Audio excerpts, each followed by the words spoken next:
एक समय की बात है,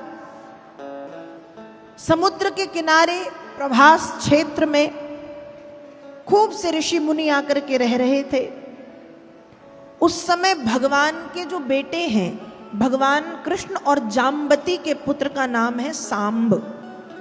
सांब को साड़ी पहनाई, पेट में कपड़ा अपना लपेटा और स्त्री बनाकर के ऋषियों के सामने ले गए और पूछने लगे कि ये कन्या बेटे को जन्म देगी या बेटी को।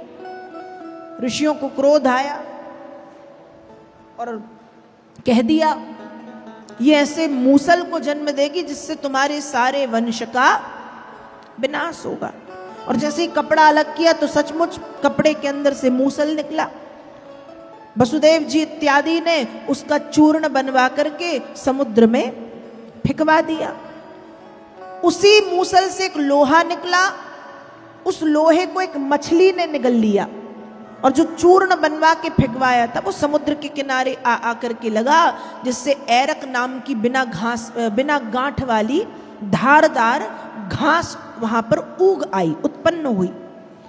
समय बीतने पर सारे यदुवंशी समुद्र के किनारे आकर के बस गए।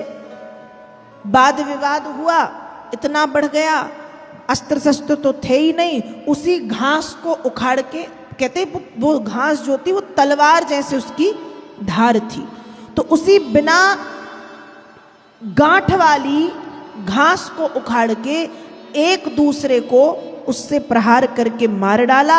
लड़ झगड़ के सारे यदुवंशी मारे गए, यदुवंश का संहार हुआ है। इसी चिंता में भगवान श्री कृष्ण द्वारिकापुरी में, द्वारिका के भीतर एक जंगल में एक पेड़ के नीचे एक पैर के ऊपर दूसरा पैर रख के बैठे।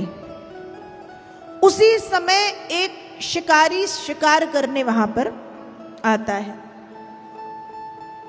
और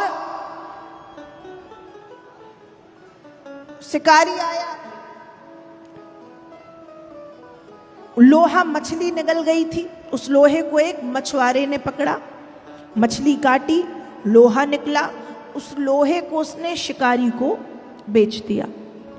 शिकारी ने उस लोहे से अपने बाण की क्या बना ली, नोक बना ली और उसी बाण को लेकर के वो पहुंचा है। और जब पहुंचा, भगवान का पैर दूर से देखा है। जब भगवान का पैर चमकते हुए उसको दिखाई दिया, उसको लगा है हिरण की आंख है, हिरण की आंख समझ करके प्रहार किया।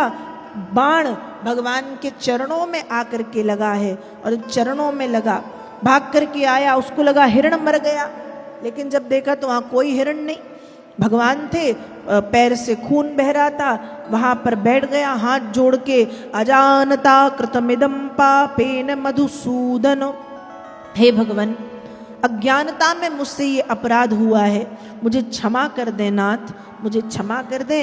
भगवान ने कहा कि चिंता मत करो, उस दुनिया में जो भी होता है मेरी इच्छा से ही होता है। बहेलिया को भगवान ने वहां से जाने के लिए कहा और जब बहेलिया को भगवान ने वहां से जाने के लिए कहा तब बहेलिया वहां से चला गया। यहाँ भगवान को लेने के लिए गरुण जी महाराज पधारे।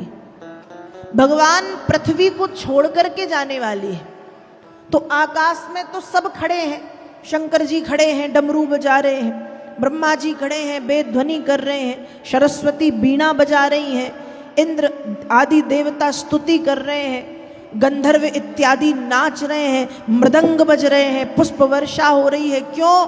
क्योंकि इतने वर्षों के बाद नारायण स्वयं के धाम को पधार रहे हैं, तो वहां है आनंद और पृथ्वी शोक के समुद्र में डूब रही है। भगवान के सारथी हैं दारुक। बहुत देर से दारुक ने भगवान को देखा नहीं कि भगवान कहाँ है, तो दारुक को चिंता हुई कि भगवान कहाँ है, भगवान कहाँ है। ढूंढते ढूंढते दारुक जब पहुंचे तो दारुक ने देखा कि एक पेड़ के नीचे भगवान बैठे हैं, पैरों से खून निकल रहा है, भगवान के शरीर से तेज निकल रहा है और धीरे धीरे भगवान का चक्र चला गया, भगवान की शंख चली गई, भगवान का पद्म चला गया, भगवान के आयुध चले गए। दारुक ने जैसे ही देखा, दारुक ने पैर पकड़ लिए, समझ गया है कि अब भगवान जाने वाले। पैर पकड़े कि कृष्ण, हम तो सब आपके भरोसे हैं और हमको छोड़ के कहां जा रहे हो आप सोच भी कैसे सकते हैं कि हमारा जीवन आपके बिना है, हम नहीं जाने दे सकते आप।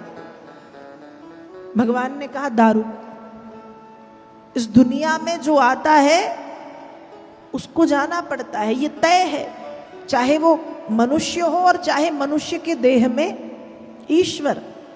तो एक समय के लिए मैं आया था, वो समय पूर्ण हुआ है और अब मैं जाऊंगा, लेकिन तुम मेरा एक काम करो, मेरे जाते ही पूरी की पूरी जो द्वारिकापुरी है उस समुद्र में डूब जाएगी। सिर्फ मेरा जो धाम है, मेरा जो भवन है वो रह जाएगा, बाकी पूरी द्वारिका समा जाएगी समुद्र में। तो तुम द्वारिका में जितने भी बच्चे और स्त्रियां बची हुई हैं उनको लेकर के जाओ, अर्जुन से कहो कि उनको लेके हस्तिनापुर चले जाएं। यहां दारुक ने भगवान की बात मानी, भगवान के शरीर से तेज निकल रहा है, पुष्प वर्षा हो रही है, जय जय घोष आकाश में हो रही, नारायण पधार रहे हैं, गरुण जी लेने को आए हैं और गरुण जी पर विराजमान होकर के भगवान ने इस धराधाम को छोड़ के भगवत धाम के लिए प्रस्थान किया है। पृथ्वी को छोड़ के बैकुंठ धाम के लिए प्रभु ने प्रस्थान किया।